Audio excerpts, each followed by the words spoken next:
verify, wala daw kung ganong klase ng pag-ipad.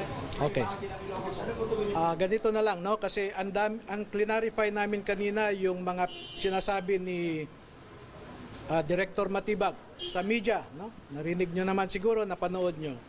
Unang sinabi ni Director Matibag, 14 lamang daw ang Marines. So, pinakita namin na 16 talaga ang Marines, 2 ang Army. So, napatunayan namin na hindi totoo yung mga alegasyon ni Director Matibag.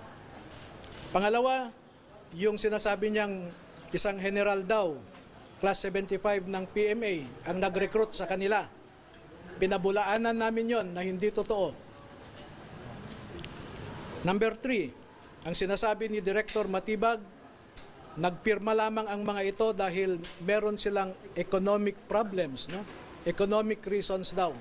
At ipinakita namin na hindi kami nabayaran, bagkus ang gusto lang namin ay lumabas ang katotohanan tungkol sa bilyon-bilyong ninakaw sa kaban ng bayan.